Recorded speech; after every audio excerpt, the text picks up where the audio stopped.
Bienvenidos a esta clase entonces. Es como en el fondo ya agradeciendo que hayan venido.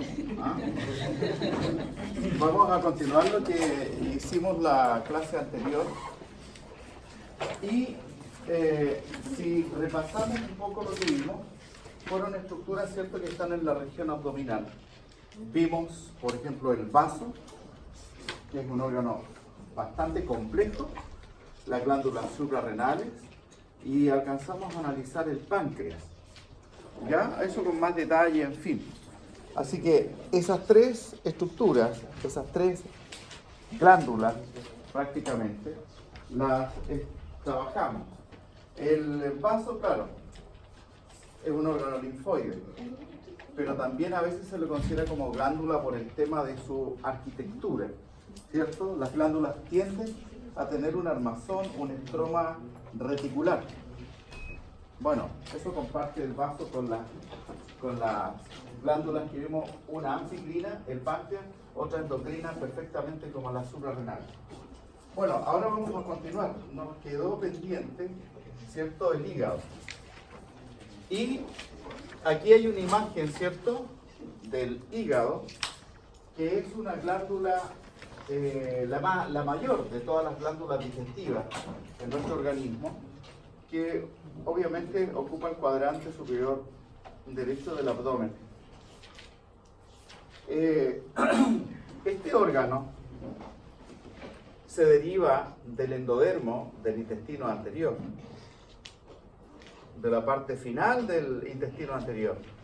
Aparece una especie de yema, de brote, que empieza a crecer en el septum transverso y empieza entonces a proliferar y a diferenciarse los distintos componentes. Podríamos decir entonces que el parénquima del hígado, parénquima digo cuando me refiero a la parte compuesta por los hepatocitos, es de origen endodérmico. Sin embargo, el estroma, el tejido reticular también, que también incorpora los macrófagos, tienen origen mesodérmico. ¿Ya? Entonces aquí hay una mezcla. La sangre también que inunda todos los capilares sinusoides de este órgano también es de origen mesodérmico. ¿Ya? Bueno, el hígado es un órgano enorme, está cubierto por la parte mayoritaria de la glándula, ¿cierto?, por un peritoneo. Y por lo tanto, queda una región desnuda que es la porción que toca con el diafragma, la parte superior, donde hablamos de un hígado calvo o la porción desnuda. Ahora, para mantener la estructura de este órgano, hay una cápsula que lo envuelve, y esa cápsula es bastante gruesa y se llama también cápsula de Gleason. Si ustedes leen cualquier texto de histología, los nombres no están actualizados, se ocupan los epónimos comúnmente. ¿Ya? Bueno, ¿qué se observa en este órgano? Tal cual así. ¿Qué logran ustedes reconocer en esta primera mirada? ¿Ya? ¿Qué les parece como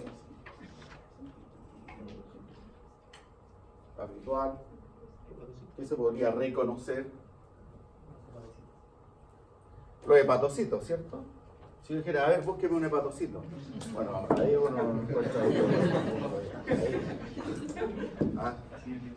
tendría que ser muy mala suerte y apunta ahí. O sea, que a veces ha ocurrido en algunas caras, ¿no? Es decir, es bien raro, ¿no?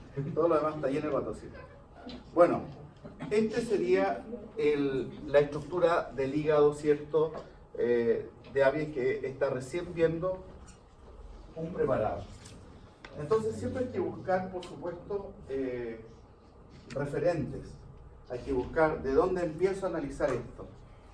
Y histológicamente y de manera clásica se tiene la definición de lobulillo. ¿Ya? El hígado está dividido en lóbulos y los lóbulos a su vez en lobulillos. Esta división la dan estos tabiques, ¿cierto?, que separan estas estructuras. Son algo hexagonales. Esto, si uno midiera el diámetro de este lobulillo clásico, de aquí a acá, al otro lado, en cualquier ángulo, en cualquier diámetro, vamos a encontrar aproximadamente 700 micrones.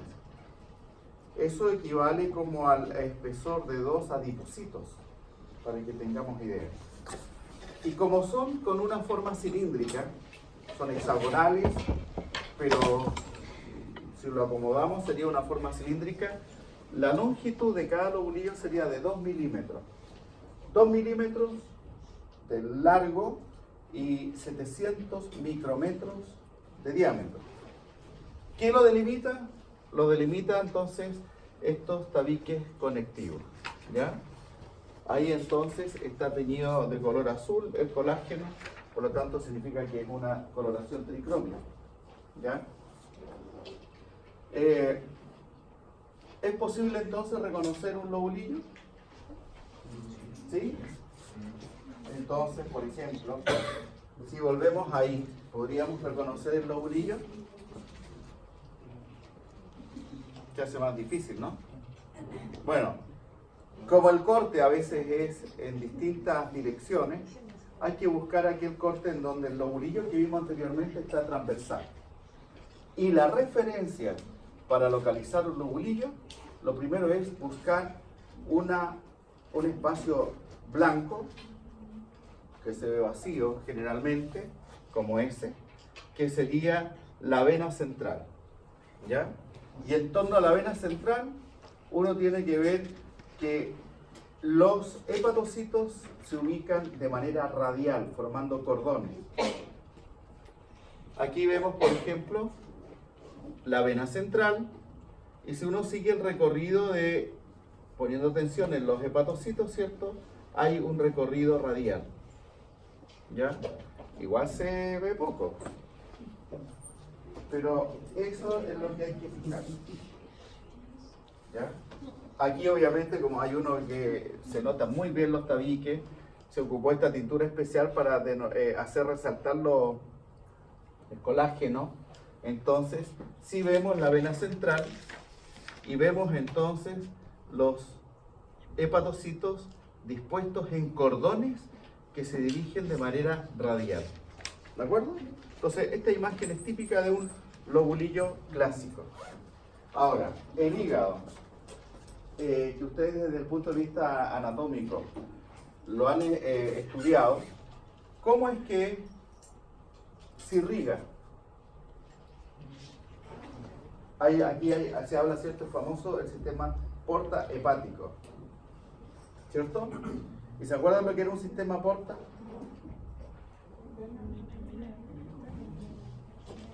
¿Cuándo hay qué? ¿Cuándo hay un sistema porta? Porque el otro que hay importante es el sistema porta hipotálamo hipoficiario. Entre hipotálamo y adenohipófisis preferentemente hay un sistema porta que es crucial para el funcionamiento y coordinación de ambas estructuras, ¿no?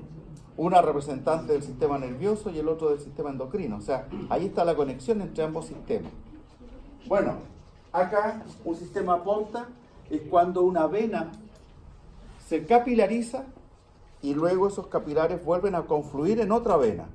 Vena, capilares, vena. Eso es un sistema porta. Y el sistema porta hepático es el más extenso y muy desarrollado. Si ya en el vaso vimos que hay capilares sinusoides en la pulpa roja, acá hay capilares venosos, ¿cierto?, completando este órgano. Y cada capilar sinusoide hepático está lleno de sangre, obviamente, ¿ya? Pero de sangre venosa, principalmente. Bueno, ¿qué funciones tiene el hígado? Porque dependiendo de las funciones va a ser la irrigación también que va a recibir. Funciones, a ver. Depurador del organismo. Depurador del organismo. Ya, bien. Los pulmones igual serían depuradores, los riñones también, ¿sí? Pero más o menos, ¿de qué depura este entonces? Depura la sangre, pero ¿de qué? ¿De qué componente? De toxina. Da igual estamos dando una nube. ¿Qué tipo de toxina podría ser? ¿Alguien dijo algo? Del alcohol, por ejemplo. El alcohol es una droga y esa droga, alcohol, el hígado la va reduciendo, ¿cierto? La va convirtiendo en sustancias menos tóxicas. A costa del sacrificio del hepatocito. Cuando una persona consume mucho alcohol, el hepatocito ya es incapaz de neutralizar el alcohol y por lo tanto va a generar una muerte del hepatocito y que el hígado se empiece a convertir en un órgano fibroso y por lo tanto no funcionará. Ya vamos a descubrir por qué. Ya, entonces detoxifica de alcohol. Es este órgano, ojo, es este órgano principalmente el que va a inactivar los fármacos. Por lo tanto, cuando ustedes, futuros médicos, receten a un paciente que debe tomar tal medicamento, tal fármaco, cada tantas horas, en general es porque el hígado se tarda ese tiempo en inactivar el fármaco. Y hay que tomar otra dosis para mantenerlo en sangre, ¿cierto? Circulando. ¿Ya? Si no se respetan esas dosis, entonces el hígado va a terminar por inhabilitar el fármaco y ya no va a ser efectiva la terapia. Por otra parte, antibióticos también son inactivados en el hígado y también son inactivadas las hormonas. Las hormonas se tienen que estar liberando constantemente en dosis menores, minúsculas, pero también el hígado se encarga de inactivar esas hormonas. En un hígado de un alcohólico se ha comprobado que la función de inactivación se altera. De tal manera, por ejemplo, que si un hombre alcohólico, este hombre va a convertir sus andrógenos en estrógenos. Y por lo tanto, finalmente el alcohol tendría un efecto feminizante en un alcohólico. Y el famoso dicho, el alcohol te hace hombre, por ejemplo, en realidad feminiza. Y para una mujer alcohólica el efecto es al revés. ¿Ya? Bueno, aprovecho para pasar el dato. Hoy día que se habla de tanta igualdad, hombre-mujer, la verdad es que si una mujer le compite a un hombre en cuanto a tomar, está perdida. Porque en el hígado femenino se contabilizan alrededor de 25 a 30 enzimas menos que su hígado no produce con respecto al hígado del hombre, y por lo tanto una misma dosis de alcohol no hace el mismo efecto en el cuerpo masculino que femenino. En el femenino es más nocivo, ¿ya? Y por lo tanto no es lo mismo, ahí no debiéramos hablar de igualdad. Tampoco si lo vemos desde el punto de vista de los gametos y de la descendencia, ¿cierto? No es el mismo efecto, es peor en la mujer. Por un tema biológico, genético, enzimático, finalmente. Entonces una mujer puede llegar a ser alcohólica mucho más rápido que un hombre, bebiendo las mismas cantidades, las mismas dosis, ¿no? Y teniendo la misma masa corporal, que también pudiera ser una variable importante. Bueno, aquí estamos entonces. Las funciones que tiene el hígado son 300 a 500, ¿ya? Porque cada función, cada reacción que tenga allí es entonces una actividad que es capaz de hacer el hepatocito principalmente. O sea, el hepatocito es una célula completa.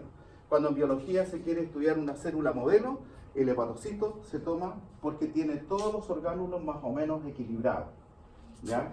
Si uno quiere ver mitocondria, hepatocito. Retículo liso, hepatocito. Peroxisoma, hepatocito. Lisosoma, hepatocito. O sea, es una célula que tiene todos los orgánulos. No es como irse, no sé, pues, a una célula pancreática donde el más desarrollado, por cualquier lado, es el retículo rugoso, ¿ya? O en la célula de Leydig, el retículo liso. No, acá el más desarrollado es en realidad todos, porque todos van a ejecutar una función específica, ¿no? Ahora, ¿es una glándula el hígado? Si la tenemos que clasificar, ¿cómo la clasificamos? Partamos por eso antes de analizarla. Buena pregunta, ¿cierto? ¿Es acaso una glándula? Y si es glándula, bueno, Glándula digestiva, sí, es glándula. Ahora, veamos, es exocrina, endocrina, anficrina. Oye, yo creo que se van a asombrar con lo que les voy a decir. Es, ¿cómo dice? Anficrina, ¿sí? ¿Por qué dice usted? Suena bien, debiera ser anficrina. Bueno, primero, ¿es exocrina? ¿Sí o no? Sí, sí. Ya, pero ¿exocrina? ¿Usted qué piensa? ¿No? No sé. ¿Pero se sabe el concepto exocrino? No, estaba deseando. Yo creo que sí. ¿Sí? Lo sabe. O sea, ¿sabe el concepto? O sea, no, yo creo que es esto de... Exocrina, ya. ¿Qué libera entonces si es exocrina? La glándula salival es exocrina, libera saliva. ¿Qué secreta entonces? ¿Qué libera a través de un conducto? Porque las exocrinas tienen conducto. ¿Ya? ¿Por acá? ¿Pero qué? ¿Qué dijo? La bilis. La bilis, pues. La bilis se secreta a través de conductos hacia el duodeno. La bilis que está cargada de tóxicos, ¿no? Los pigmentos biliares, que son bastante tóxicos al tejido nervioso, principalmente, se liberan allí. Colesterol. El exceso de colesterol también se elimina a través de la bilis, ¿ya? Así que tenemos que es una glándula exocrina, aunque su producto sea tóxico, pero lo vierte por un conducto. Los conductos hepáticos, ¿cierto? Común, después derecho izquierdo, se juntan en el común y el común después en el coledo. Y finalmente duodeno. Ya. Es exocrina. ¿Es endocrina?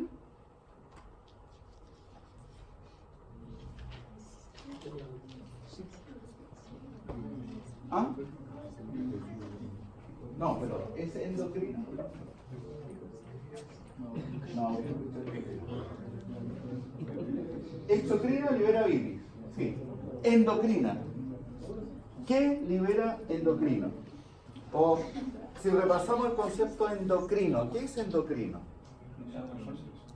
Liberar a la sangre. ¿Eso es? ¿Cierto? El producto se libera a la sangre. Ya, ¿qué producto genera el hígado que libera la sangre? Sí, puede liberar glucosa, claro, porque almacena como glucógeno. Y la libera en el momento necesario como glucosa, sí, correcto. Libera glucosa.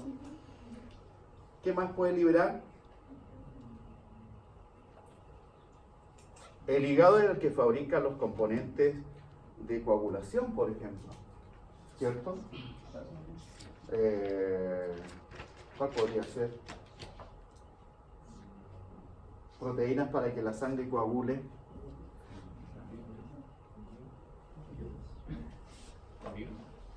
¿Ah? Claro. Protrombina. El fibrinógeno, que es como el protagonista final antes del coágulo. ¿Ya? La proteína es semejante a la clara del huevo, la ceroalbúmina. La albúmina, ¿ya? Entonces, es una glándula endocrina porque genera productos que se liberan a la sangre, ¿ya? Y son variados productos, así que hay que buscarlos porque son muchas funciones, cada producto, ¿no? Acá en el hígado es donde los grupos aminos, amoníaco, ¿cierto?, se neutralizan para formar urea. Siendo la urea también tóxica, es mucho menos tóxica que el amoníaco, que sería el grupo recién desprendido de los aminoácidos en la fabricación en la utilización de estos aminoácidos como fuente de energía, ¿ya? De todos los aminoácidos que uno consume, necesitamos como por día 30 gramos nomás de proteína, ¿ya? Y con eso nosotros fabricamos nuestras propias proteínas y regeneramos las que se van gastando. Pero cuando consumimos más aminoácidos, esos aminoácidos se desaminan y se ocupan para respirar. Y esos grupos aminos son los tóxicos entonces que el hígado neutraliza. Si no, una célula frente al amoníaco se envenena. ¿Ya? Bueno, ahí tenemos entonces el lobulillo. En los bordes, en donde confluye un lobulillo con otro, hay un espacio más o menos triangular que se llama el espacio portal. D podría ser señalado como un espacio portal. O D también podría ser señalado, y bien señalado, como una triada. ¿Ya? Triada. Justo hay tres, pues ABC.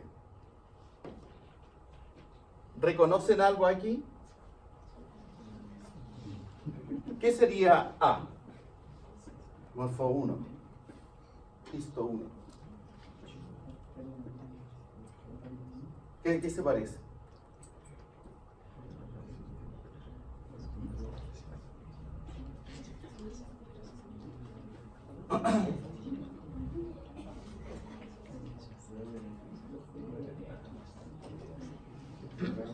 ¿Qué sería?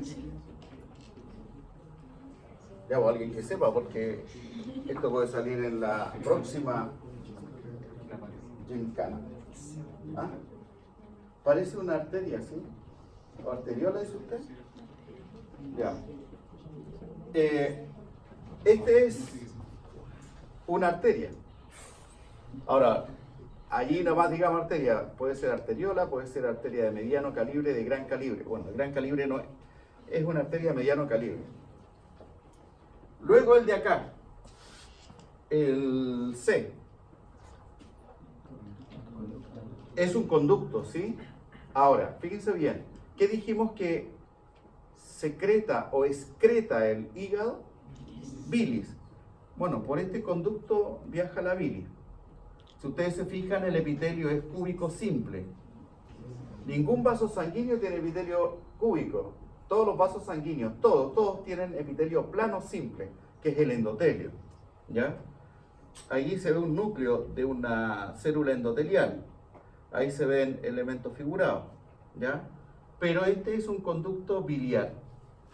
O sea, componentes de la tríada hepática sería una arteria, que esta es una rama de la arteria hepática, ¿sí? Que lleva al hígado la sangre oxigenada. Esta arteria hepática representa, una rama de la arteria hepática representa el 20% de la circulación que le llega al hígado, que se llama circulación nutricia, porque lleva, obviamente, oxígeno. ¿Ya?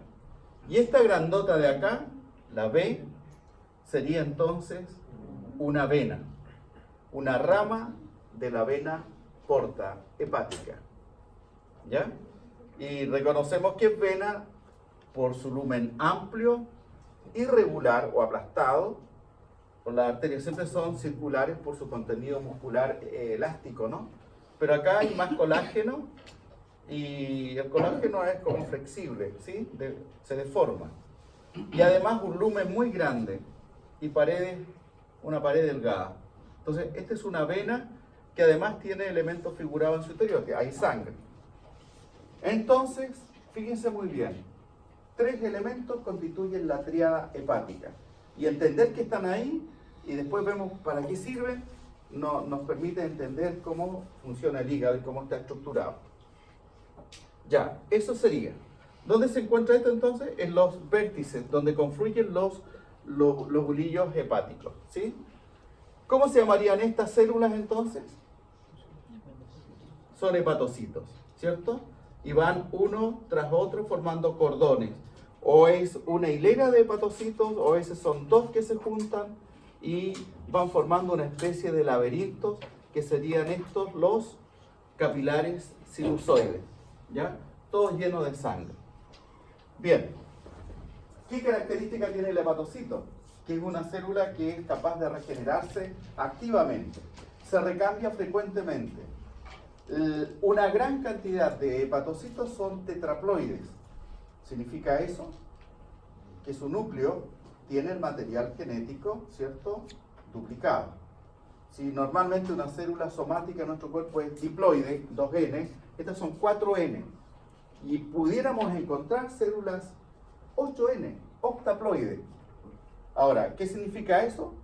Que bueno, algunos hepatocitos duplicaron su material genético más no hicieron mitosis.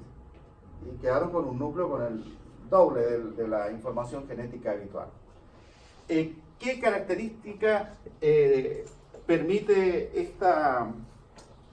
este don que tiene el hígado? Es que se puede regenerar. Ustedes saben que alguien puede ser donante de hígado en vida. Entonces yo podría donar la mitad de mi hígado y a mí, que soy el donante, se me regenera esa mitad que di y el que es receptor regenera un hígado completo a partir de la mitad trasplantada. ¿Sí? Ahora, esta capacidad regenerativa también permite reemplazar las células que se mueren. Aquellas que están desintoxicando y que por X motivo fallan, se reemplazan por hepatocitos nuevos. ¿Ya?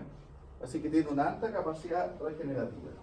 Leí hace varios años atrás, 4 aproximadamente, un paper donde salía un experimento, no sé por qué no se ha seguido en esa misma línea, en ratas, en donde al hígado, ¿cierto?, se le introducían células beta de los islotes pancreáticos.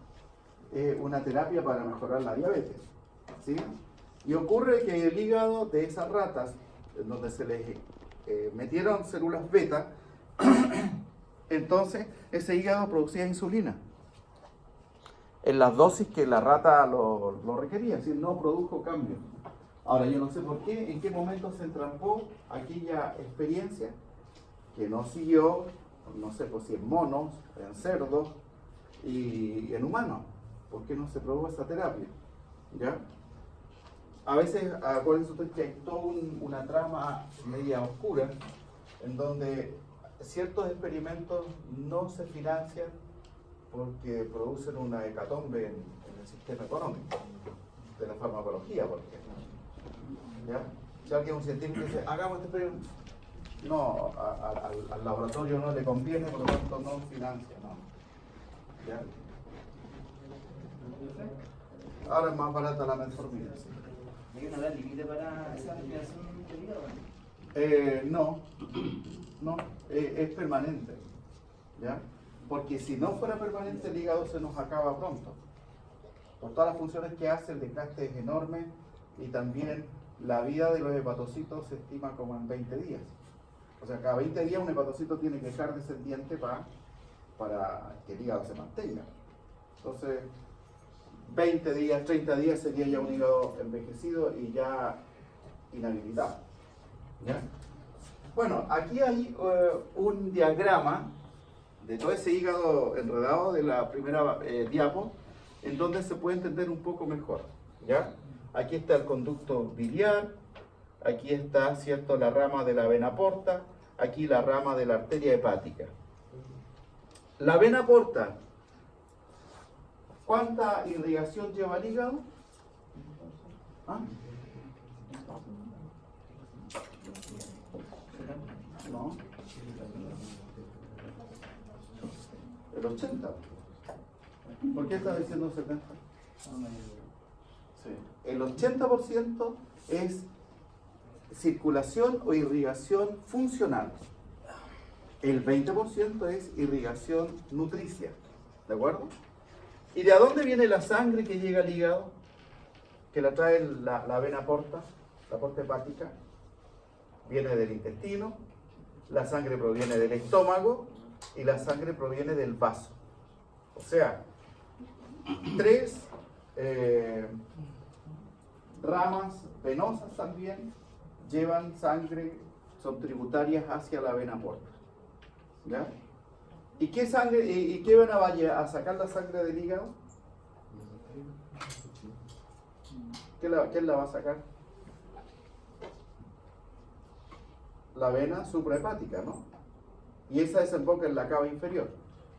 Entonces, el hígado es como un órgano filtro de toda esa sangre que drena hacia él y eso permite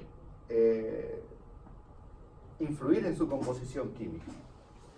Ya, aquí tenemos entonces, tenemos que ver cómo circula la sangre. Por dónde llega, por dónde se va. Bueno, la sangre arterial primero, ¿cierto? Porque los hepatocitos tienen que oxigenarse. La sangre arterial va a llegar por esta rama de la arteria hepática y va a llegar, ¿cierto?, a los bordes del lobulillo. ¿Sí?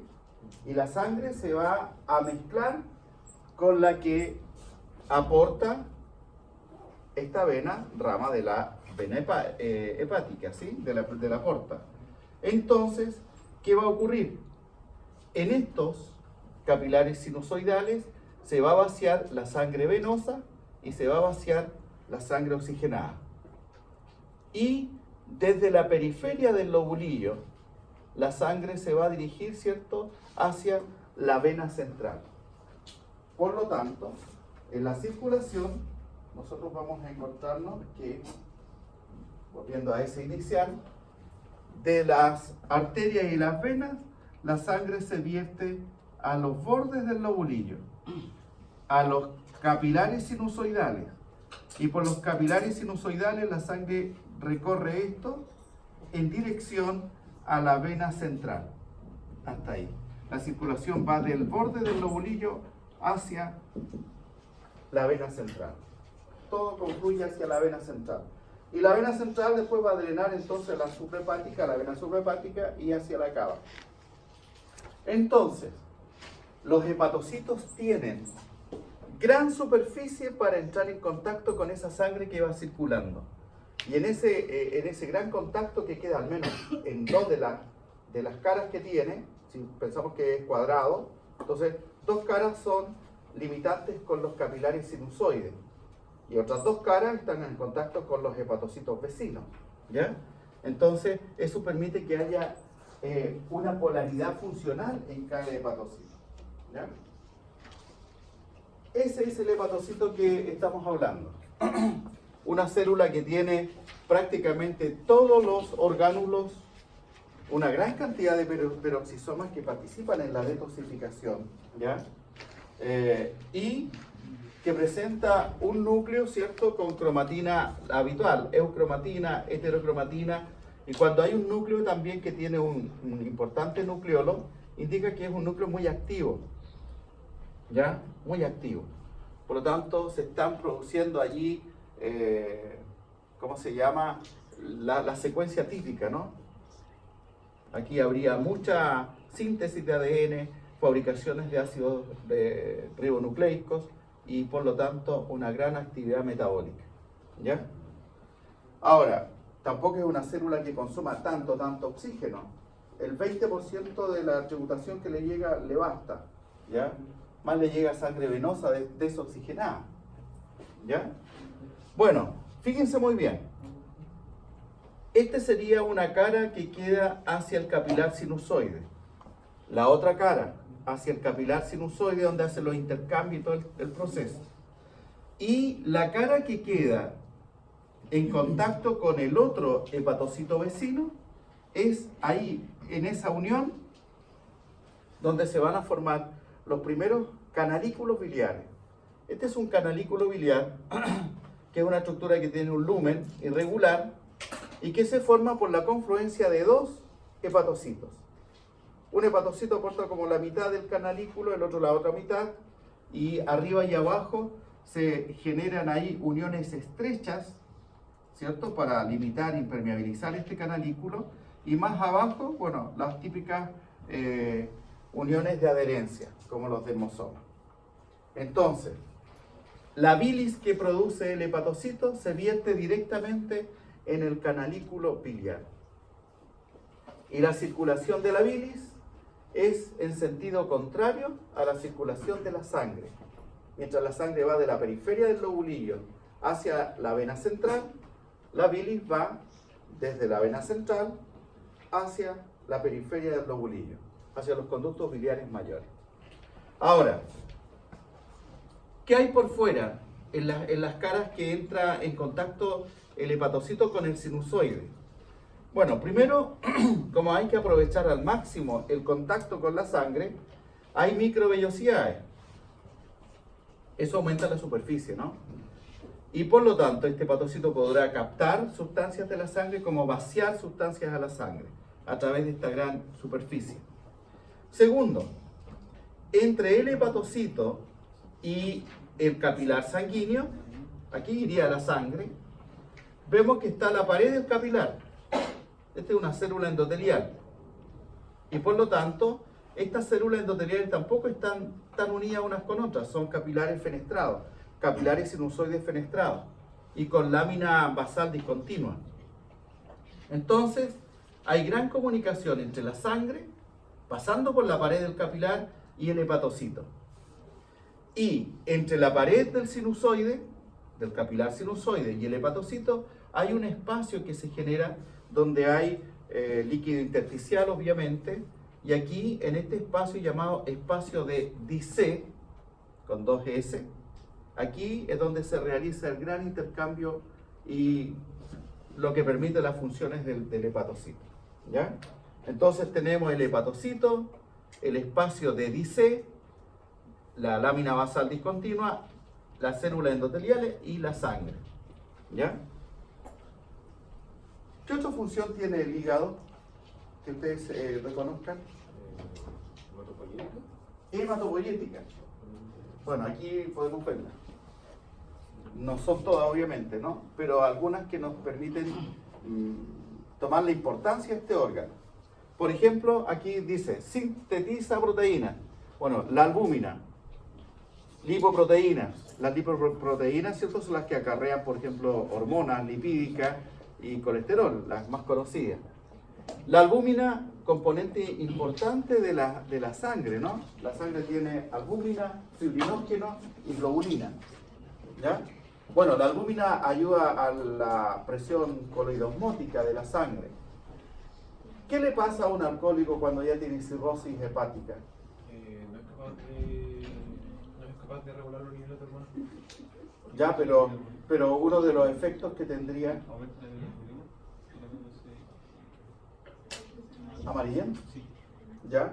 Pero ¿ustedes han visto algún paciente que tenga cirrosis hepática? No, pero físicamente. La ascitis, ¿cierto?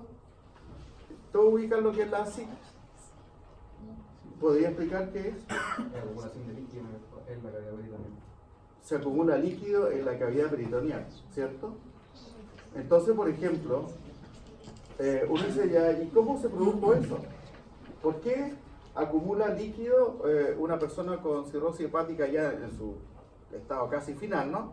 Entonces, el líquido que está en su sangre se escapa hacia los espacios intercelulares. Y en este caso se acumula en la cavidad peritoneal. Entonces, sus panzas empiezan a estirar, porque acumula mucha cantidad de líquido. Y dice, pero ¿y por qué pasa eso? Bueno, el hígado está tan dañado que ya es incapaz de producir albúmina. Y la albúmina, si no hay albúmina, entonces no es capaz de atraer agua por osmosis y por lo tanto el agua se escapa.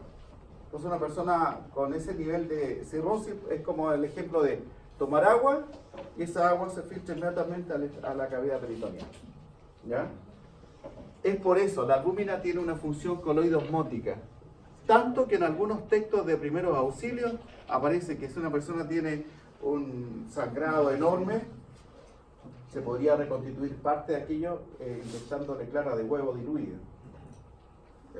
No es una estrategia como ya la última opción, ¿no? Pero podría ser una especie de salvataje ahí. Bueno, ¿qué más fabrica? Elementos de la coagulación. Fibrinógeno, protrombina, globulina, convertina, factor antihemofílico, factor Stuart-Prower. Todo esto tiene que ver con una cadena de muchas reacciones en cascada que permiten la coagulación. También neutraliza toxinas de fármacos y también la hemoglobina, porque ayuda a, como el hígado tiene una capacidad hemolítica junto al vaso y a la médula ósea roja, entonces se procesan los restos de la hemoglobina de los glóbulos rojos destruidos. Fabrica y convierte amonio en urea, ¿cierto? Almacena glucógeno, almacena vitamina B12, almacena vitamina A y oligoelementos. Si uno quiere encontrar elementos de nuestro organismo, el hígado es el almacén. Tenemos escasísimo cobre en nuestro cuerpo. Bueno, y el poco cobre que hay está en el hígado. ¿Ya? Ahora, si quisiéramos buscar yodo, no, está en la tiroides. ¿Ya? Es como un órgano especial para eso. Y necesario para la digestión de alimentos, dice la bilis. Pero recordar que la bilis no tiene efecto, ¿cómo se llama? De romper, un efecto lítico, ¿no? Lo único que hace la bilis es, por las sales biliares, es emulsionar. Y la emulsión es convertir una gota grande de grasa en cientos de pequeñas gotitas, en donde hay mayor superficie para que actúe la lipasa. ¿Ya? Bueno, eso.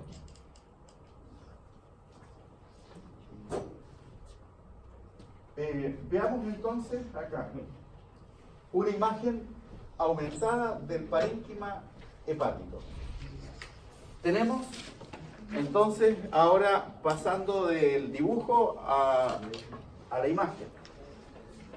¿Qué se podría decir con el B? Partamos por el B. ¿Qué nombre le pondrían al B?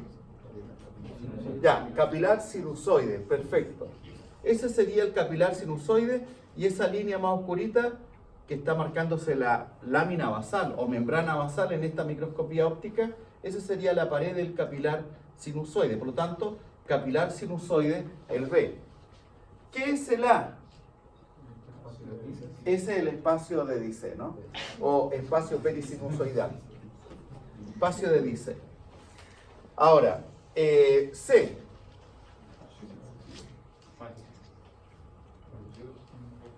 ¿Qué será el C? Hepatocito, ¿cierto? Está indicando un hepatocito. ¿Ya?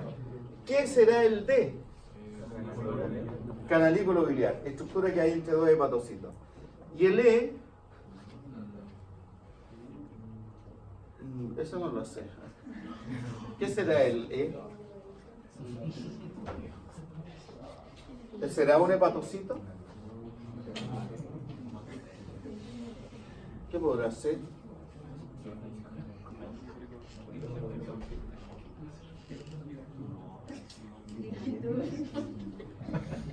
¿Qué será? ¿Es una célula o no? ¿Se ve un núcleo ahí? ¿Se ve un nucleolo? Se ve el núcleo en realidad, el citoplasma no tanto. ¿Ya? Bueno, ¿por qué es importante el espacio de Dice? Porque en ese espacio es donde uno puede encontrar también los macrófagos. ¿Ya? ¿Sí? Y también hay unas células de hito, ITO. Esas células de hito que están ubicadas en el espacio de Dice, entre la pared del sinusoide y el hepatocito. Esas células de hito son las que almacenan la vitamina A. Y esas células de hito, cuando el hígado tiene una afección, ¿cierto? Cuando está funcionando mal, cuando ha habido intoxicaciones, en fin, esas células de hito podrían convertirse en una especie de fibroblasto y producir colágeno. ¿Qué le pasaría al parénquima hepático si genera mucho colágeno? Entonces se torna fibroso y deja de funcionar. Entonces, las células de hito ubicadas en el espacio de Dice son las que hacen que el hígado se vuelva entonces fibroso. ¿Ya? Eso.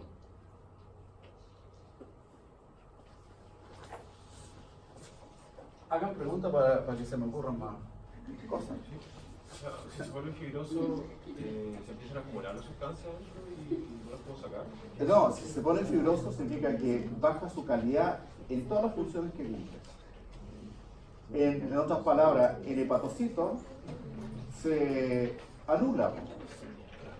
Si encima, esta célula produce colágeno, entre el hepatocito y el capilar sinusoide, y el colágeno se deposita en el espacio de Dice, entonces el hepatocito no puede hacer intercambio y no realiza las funciones habituales. ¿Ya? También se habla de hígado graso. ¿Cuándo se habla de hígado graso? Por ejemplo, que es muy común.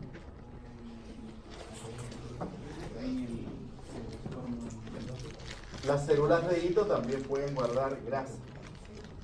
Y ahí, eso también, una mayor cantidad de células hito almacenando grasa, hígado graso. Y el hepatocito incluso puede guardar grasa, gotitas de grasa, pero eso es anormal porque quien debe guardar la grasa es nada más el adipocito. Si un hepatocito está asumiendo también la función de un hepatocito asume la función de un adipocito, está mal. Sería hígado graso. Entonces el hígado graso es la célula hito y el hepatocito. Claro, que acumula lípidos, triglicéridos. Ahora, aquí tenemos una vena central y aquí se puede observar, esto se puede ver acá con inmersión, ¿ya? Se puede observar cómo los capilares sinusoidales tributan, ¿cierto?, a la vena central.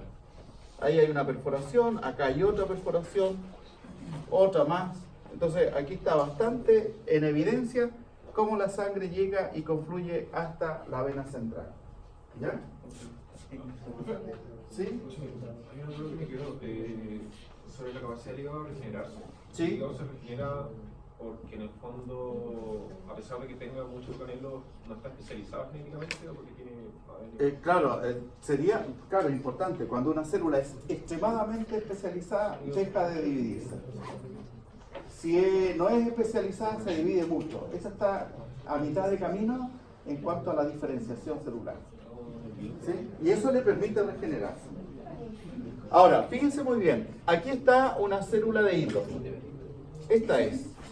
Si tiene gránulos amarillos es porque esa es la vitamina A, que es lipídica, ¿cierto? Es liposoluble la vitamina A. Bueno, esta célula también puede guardar triglicéridos, entonces. Así como acumula vitamina A, triglicéridos. Ahora, si alguien se toma vitamina A, como a veces niños toman frascos por casualidad y como encuentran un jarabe rico, dulce, se lo toman todo, entonces pueden tener intoxicación con esta vitamina, porque se va al hígado y termina siendo una sustancia tóxica. ¿Ya? Bueno, ahí hay otro ejemplo del espacio de Dicé, la lámina basal discontinua, ahí tiene poros, ¿ya? Y eso permite también que, a ver, si yo les digo, el hepatocito tiene lisosoma, ¿en qué lo ocupará? Detoxificación, ¿cierto? Recuerden que tienen que destruirse glóbulos rojos, así que también participa en aquello. ¿Ya? Ya, esto por ejemplo está la lámina ahí para que ustedes después le pongan nombre, ¿cierto? Se entretengan ahí, reconociendo algo. Y lo mismo esa lámina. ¿Ya?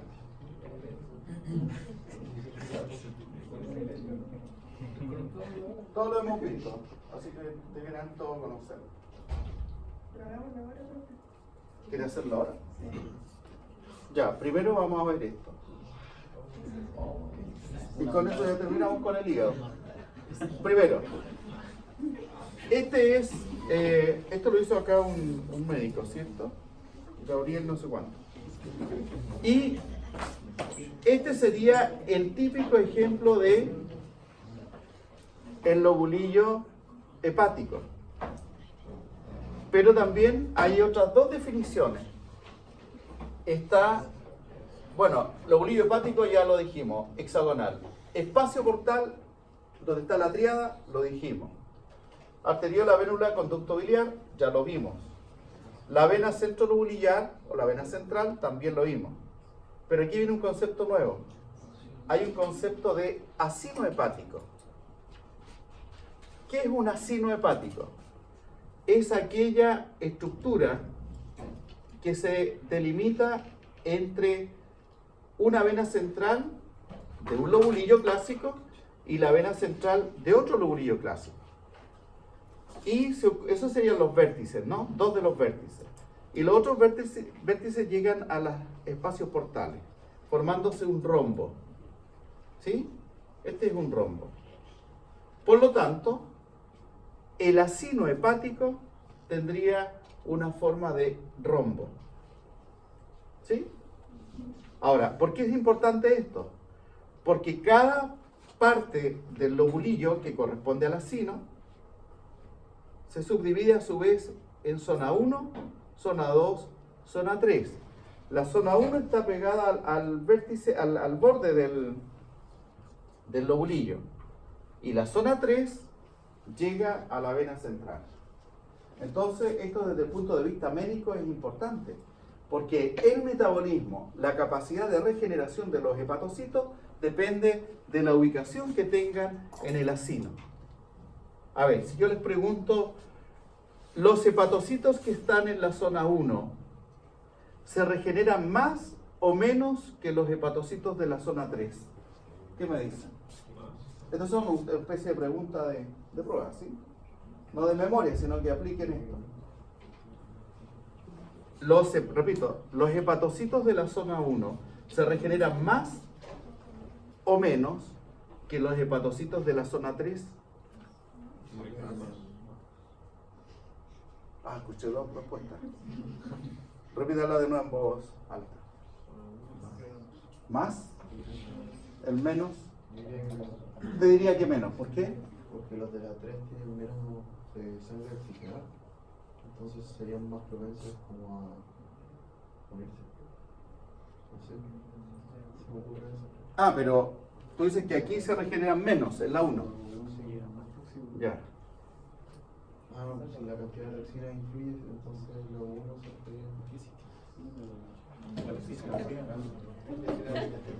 A ver, ¿cuáles serían los hepatocitos más dañados? Los de la zona 1. Si se dañan más, se tienen que regenerar más. ¿Y qué aprovechan? La cantidad de oxígeno. Aquí le llega más oxígeno, a estos menos oxígeno. ¿Sí? Entonces, cuando hay intoxicación, supongamos alguien consumió un barbitúrico, en fin, la zona 1 son los hepatocitos más dañados. ¿Ya? Los 3 son los menos dañados. Pero a su vez, estos se regeneran más rápido, ¿cierto?, que los 3. ¿Ya? Porque la toxicidad va disminuyendo en la medida que nos acercamos a la vena central. ¿Ya? Porque estarían más protegidos. Bien, eso es importante. Eso es un acino hepático. Profe, ¿las células en general de hepatocitos siempre están sometidas al estrés oxidativo entonces? Permanentemente, sí. Tienen una alta tasa metabólica. De hecho, cuando alguien está así como quieto, en estado de coma, y mantiene su temperatura corporal, ¿de dónde viene el calor? Principalmente si no hay actividad muscular. Del hígado. El hígado es el que genera gran cantidad de calor para el resto del cuerpo, es como una estufa. Claro, si uno palpa un hígado, bueno, yo he palpado hígados de pollo, de rana, de rata, sí, pero digamos en vida, con alguien abierto ahí exhibiendo su hígado, el hígado tiene temperatura fría. Entonces, pero si está frío, ¿cómo? Bueno, es porque el calor lo irradia a través del sistema, que el refrigerante es muy importante, al resto del cuerpo. El hígado se mantiene frío, pero el resto del cuerpo tibio, por lo mismo. Entonces es una gran estufa. Y eso no se menciona mucho en la fisiología, pero al tacto es un órgano frío el hígado. ¿Ya? Y el otro última idea, hay otro lobulillo que se habla en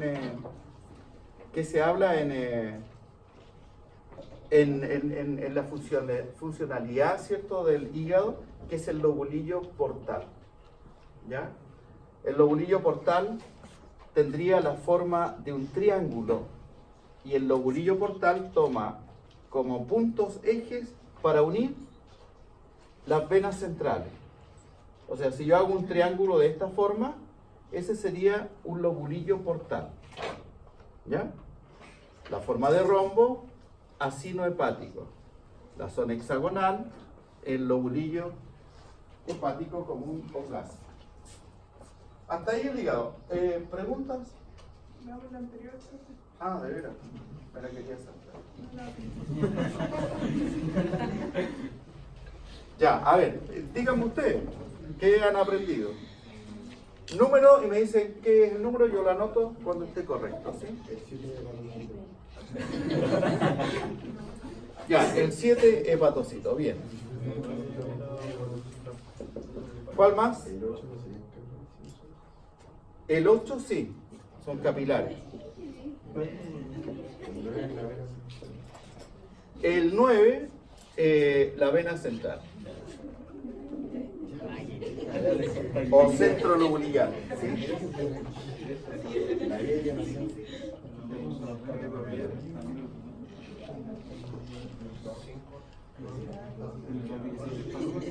¿Cuál sería?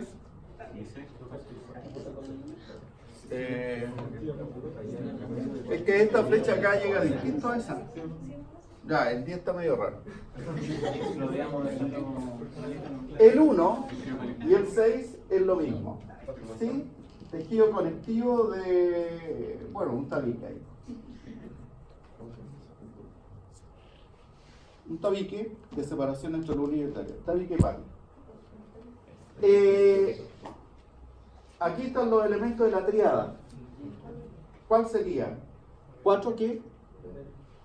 4, ¿cierto? Es la vena, ¿cierto? La rama de la vena porta hepática. El 3 sería la arteria, ¿sí? Puede haber 1 o 2, aquí hay 2. Rama de la arteria hepática. El 5 sería el conducto biliar. Bien. Y el 6, bueno, ya el 1. Y falta el 2.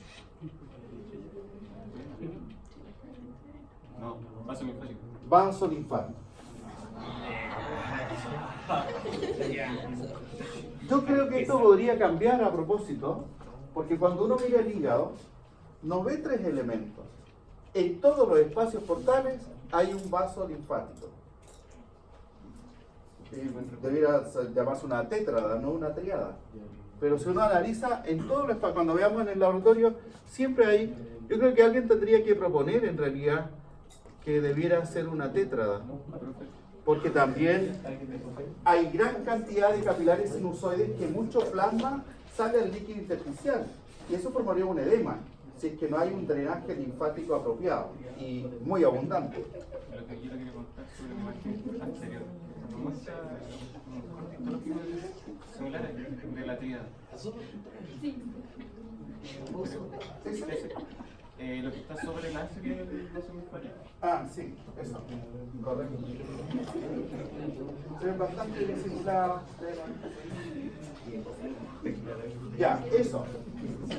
¿Y eso de ahí? Ya, acá pongámosle, sin escribirlo, el 1, hepatocito, la forma hexagonal. El 2, arteria. El 3, el 4, conducto biliar, ¿cierto? El 5, canalículo biliar. Los canalículos drenan en los conductos, ¿ya? Y como les dije, el sentido es hacia acá. Y por los sinusoides es hacia allá. Bueno, y esta sería el 6, capilares sinusoides. Y el 7, la vena central. Eso es facilitar la estructura.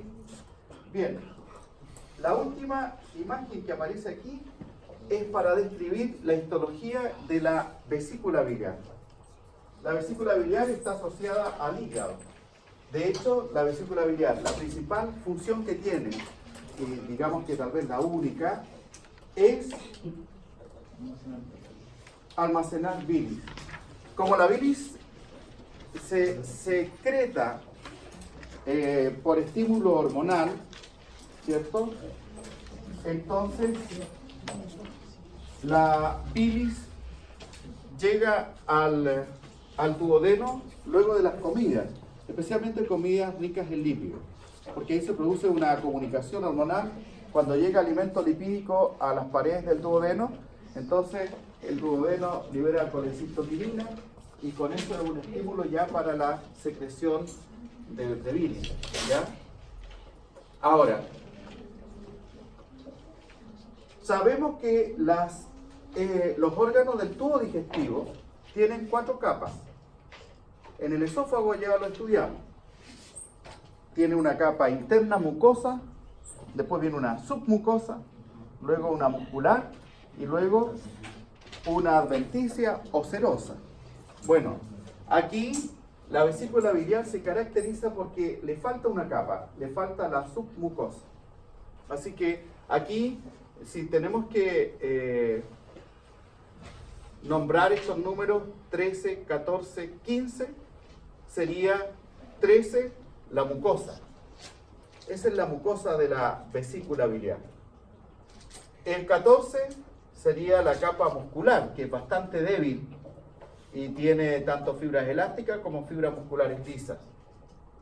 Y la 15, junto con el 16, es una serosa. ¿Ya? Lo que pasa es que el 15 está marcando aquí la capa serosa propiamente tal, o tejido conectivo, y la 16 es este mesotelio, ¿no? Que sería el epitelio plano. Pero 15 y 16, serosa. ¿Ya? Ahora, el 12 mismo que está indicando ahí es el mesotelio. ¿Ya? Ahora, ¿qué característica tiene la vesícula? Es que en su mucosa uno puede encontrar epitelio cilíndrico simple y además esa mucosa junto con la lámina propia se invagina formando diversas figuras, ¿no? Como que le da un aspecto de vellosidad, ¿ya? Y eso le hace tener más superficie de contacto con el contenido, que sería la bilis, ¿ya? Ahora, mientras la bilis permanece en la vesícula, las paredes de la vesícula pueden extraerle algo de agua, y al deshidratar la bilis, entonces eso permite que la bilis pudiera empezar a precipitar y formar los cálculos biliares, ¿ya? Ahora, bueno, aquí estas se llaman criptas, ¿ya? Es como lo mismo eso, pero cortado transversal, ¿ya? Criptas. Aquí hay arterias, ¿ya? Aquí están señaladas fibras elásticas por su recorrido. Aquí hay nervios. 6, bueno, tejido conectivo. Y acá vasos sanguíneos, venas, arterias. ¿Ya? La vesícula biliar es bastante sencilla en su estructura. Ahora, muchos pacientes que son operados de la vesícula también se les extirpa, ¿no? Porque el que una vesícula permanezca mucho tiempo con cálculos, con piedras, esas piedras pueden afectar a las células del epitelio que se regeneran constantemente y por lo tanto, cuando una célula es sometida a presión constante, es posible que estas células se vuelvan anormales, tumorales y generen un cáncer vesicular, ¿ya? Entonces, cuando hay sospecha de cáncer y es a tiempo la intervención, se puede extirpar la vesícula y los pacientes quedan sin vesícula. ¿Qué pasa entonces con la bilis? ¿Dónde se almacenan si no hay vesícula para tal efecto? Sigue saliendo de manera continua. No solamente con las comidas, sino que de manera continua va como goteando, por así decirlo, ¿no? Pero ya no hay un reservorio para esa bilis. ¿Sí? ¿Hay pierdo capacidad digestiva de los líquidos o...? ¿Perdón, cómo dijo? O sea, si me quitan la vesícula, ¿pierdo capacidad digestiva de los líquidos? Ah, claro que sí. Sí. Ahí en la imagen, el 3 y el 8 indican lo mismo o no? El 3. El 3 a la izquierda y el 8 a la Sí, igual, lo mismo. Y son... Criptas. Sí, son criptas. Ya, esa era una parte. ¿Cuánto tiempo nos queda? Solo nos quedan 12 minutos, según mi reloj. Esta es muy negra, ¿no? Esa era buena. Sí, ya la vimos. Sí, esa la vimos. Ahí está el hígado también. Es que me falta la del tubo digestivo, ya, pero la hacemos a lápiz nomás. ¿Ya? Vamos a hacer los dibujos para hacerlo rápido. Ya. Tubo digestivo. Sabemos entonces que, como ya tenemos como referencia el esófago y lo conocemos, en las imágenes de tubo digestivo tenemos una mucosa, una submucosa, una capa muscular y una capa, ¿cierto?, adventicia o bien serosa. ¿El esófago qué es lo que tenía por fuera como última capa?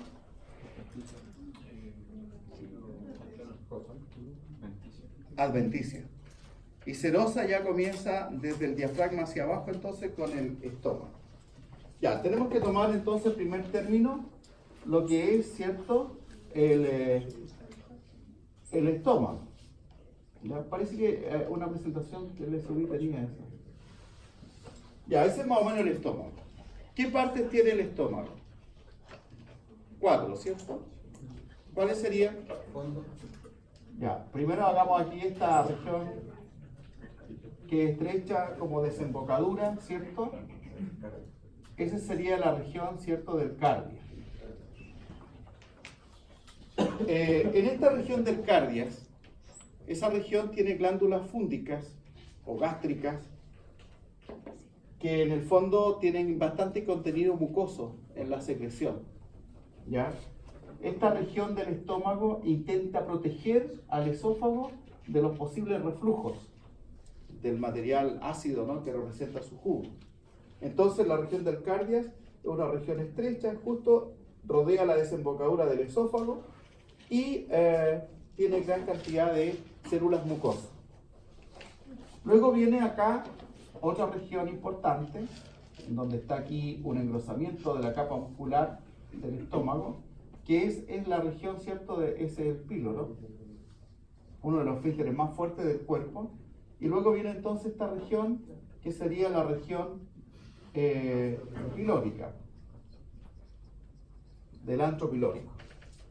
Y luego nos queda el fondo y el cuerpo. ¿Cuál sería el fondo? Esta parte de arriba, ¿cierto?, que está por encima de la desembocadura del esófago. Entonces, esto es el fondo del estómago y acá estaría, ¿cierto?, lo que es el cuerpo. Ahora, fíjense lo siguiente. En la región del fondo es donde se tienden a acumular los gases que uno ingiere, ¿cierto? Si alguien toma una bebida, no voy a decir la marca porque nadie me auspicia, ¿ya? Entonces, el gas se acumula aquí, ¿cierto? Y si uno se ladea, es cosa de ladearse nomás y sale un eructo, ¿no? El gas sale por... En los bebés, en los recién nacidos, ¿cierto?, en la típica actitud de golpearle la espaldita para que saque el eructo, bastaría tomar la guagua y ladearlo un poco, más que estarle golpeando ahí, ¿cierto? La toma, ¿cierto?, la ladea y va a salir igual, más rápido, ¿ya?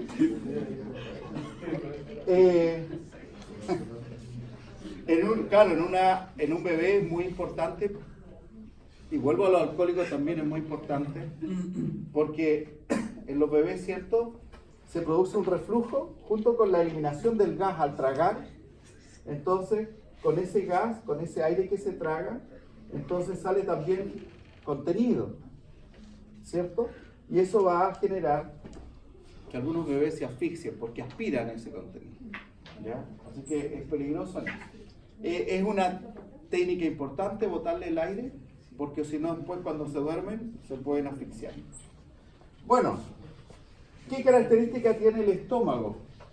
Es que, primero que todo, el estómago no tiene vellosidades. No tiene vellosidades. Y lo otro es que su mucosa, como la capa muscular, están muy desarrolladas. Las dos capas más desarrolladas serían mucosa y la capa muscular. ¿Qué característica? ¿Por qué la mucosa es desarrollada? Porque tiene que contener con 5 millones o más de glándulas fúndicas o gástricas, que son glándulas tubulares ramificadas, ¿ya? En la parte de abajo, ¿cierto?, la glándula se ramifica, por lo tanto, glándula tubular ramificada. Ese sería el aspecto de una glándula estomacal. ¿Ya? Como digo, o gástrica o fúndica se le puede llamar igual. ¿Qué partes tiene esta glándula? Bueno, tiene un conducto excretor y tiene los adenómeros, todo de forma tubular.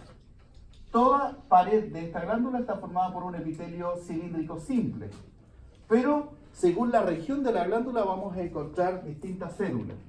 Aquí arriba, bueno, va a estar las células del epitelio superficial, que sería epitelio superficial del estómago mismo, y ese epitelio superficial es cilíndrico simple mucoso.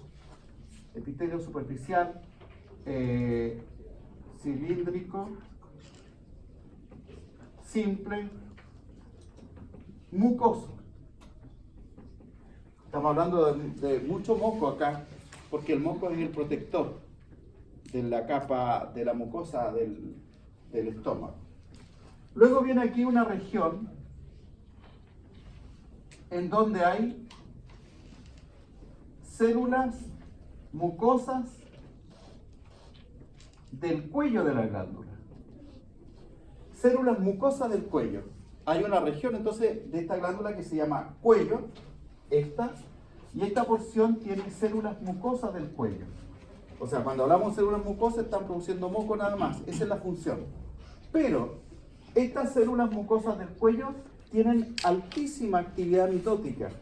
Por lo tanto, esta región de la glándula fúndica es la que va a aportar células para cubrir la superficie del estómago y células para reemplazar a las de la propia glándula que se van perdiendo. ¿Sí? Entonces, esta región de la glándula sería una región de regeneración de las células de la propia glándula y del epitelio superficial. Luego, aquí vamos a encontrar células que van a secretar enzimas. ¿Cómo se llaman esas células? Células principales. ¿Ya? Las células principales son células cilíndricas que van a fabricar enzimas digestivas, siendo obviamente la principal la pepsina. Fabrican, en realidad estas células fabrican pepsinógeno. Y el pepsinógeno es el que después se convierte por acción del HCl en pepsina. ¿Ya? Tal vez una de las primeras enzimas conocidas fue la pepsina. ¿Ya? Luego, intercaladas a distinta altura de esta glándula, vamos a encontrar unas células que se llaman células parietales. ¿Ya? Estas células parietales tienen un altísimo contenido de mitocondrias, tienen un citoplasma acidófilo, y estas células parietales intercaladas acá, en esta zona, ¿cierto?, son las células que van a liberar protones. Pero esos protones se van a mezclar con los iones cloruro que hay en el lumen, y por lo tanto se va a convertir esto en ácido clorhídrico. ¿Por qué el estómago genera ácido clorhídrico? ¿Cuál es la función de esto? ¿Por qué tan corrosivo? Porque el propio estómago se arriesga a ser erosionado por este mismo ácido. ¿Es para? No tanto, la principal función es bactericida, es matar los gérmenes que uno pudiera ingerir. ¿Sí? Entonces la actividad de HCl, de este ácido, es que es un mecanismo defensivo para eliminar todos los microbios que puedan contener los alimentos, o sea, una actividad defensiva, inmunológica, es una barrera química para los agentes invasores. ¿Pero esa barrera tampoco es válida? No, ninguna, porque la Helicobacter pylori, que es una bacteria que habita en el estómago, ¿cierto?, y se relaciona con los casos de úlceras pépticas, vive ahí, le acomoda que haya mucha acidez, esa bacteria en particular, pero todo el resto sí, pues se aniquila ahí. ¿Ya? Ahora, segundo, las bacterias el resto de las bacterias, ¿cierto?, se aniquila por este elemento, por el ácido mismo. Ahora, ¿en qué ayuda a la digestión? Las proteínas acá en el estómago comienzan a ser digeridas parcialmente por la pepsina. Primero el HCl la desnaturaliza, un poco la desenrolla. La pepsina la corta como en trozos, pero nada más, ¿ya? Así que todavía falta mucho para la digestión de las proteínas. Ahora, función del estómago es almacenar los alimentos. La forma de saco que tiene, con una curvatura mayor o otra menor, el estómago no se ubica en un eje vertical, el estómago más bien está atravesado en nuestro abdomen, ¿sí? Y eso para que el alimento no pase de un viaje y se pueda almacenar. ¿Por qué? Porque a través del píloro, este estómago va a dejar pasar alicuotas de 2-3 ml nada más con cada movimiento peristáltico, ¿sí? Al duodeno. Bueno, células parietales, células principales. ¿Qué más tiene estas glándulas? Aquí en la parte baja vamos a encontrar células endocrinas.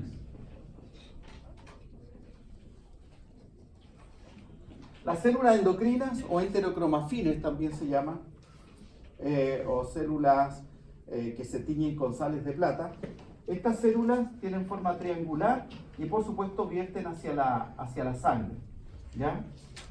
Entonces, en esta glándula gástrica encontramos células mucosas, células principales, células parietales y células endocrinas. ¿Falta algo que ustedes hayan oído relacionado con el estómago?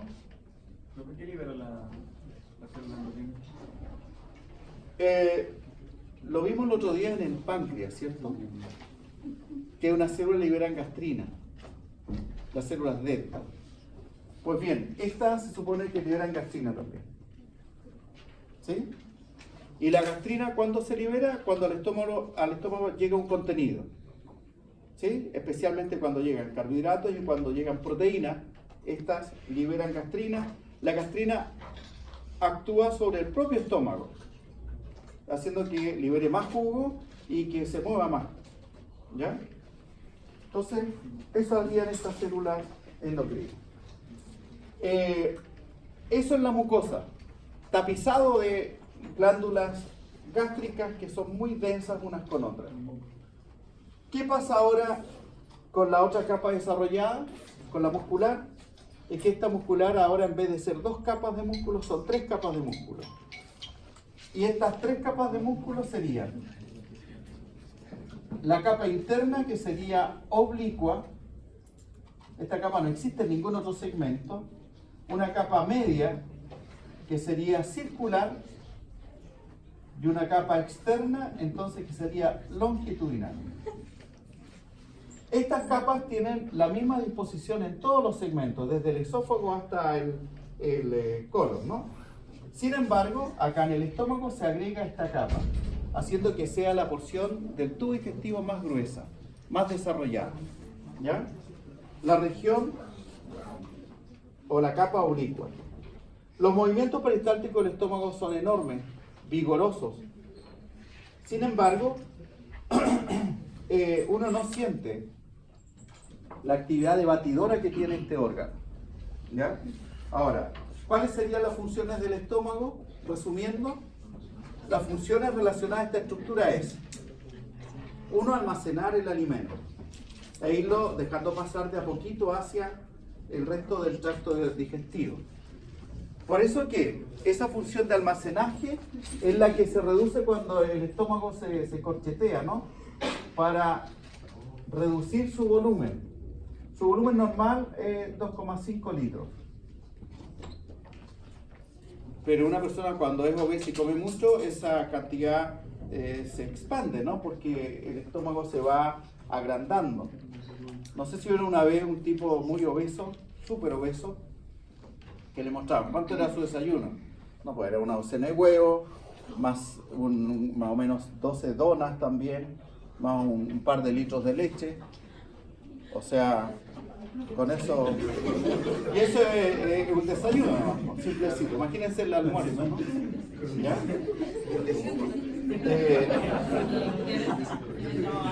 Bueno, en el Discovery apareció. Ya. Almacenar alimentos. Segunda función, comenzar la digestión de las proteínas. Tercera función, desinfectar, ¿cierto? Matar los microbios, los parásitos que trajera el alimento ingerido. Cuarta función, producir el factor antianémico intrínseco. Ese factor antianémico intrínseco es una sustancia química que permite absorber la vitamina B12, ¿ya? Entonces, por ejemplo, si el estómago no está, una persona puede sufrir anemia como evento más grave de todo, porque lo demás lo puede uno reemplazar. Pero la producción del factor antianémico intrínseco haría que el paciente tiene que inyectarse vitamina K, por ejemplo, ¿ya? Y B12. Ya, ahora tenemos entonces que se nos acabó el tiempo, ¿sí? En el laboratorio, cuando hagamos, haré una introducción, resumen, de lo que falta de intestino delgado y grueso. Eso se puede deducir a partir de las muestras que analicé. Ya, tengo que acordarme de quiénes vinieron. Ah, una foto.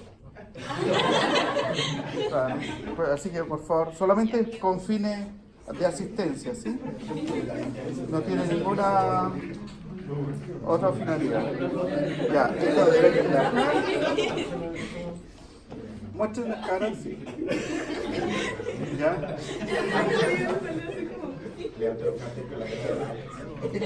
Ahí, listo, vas a ver. Ya.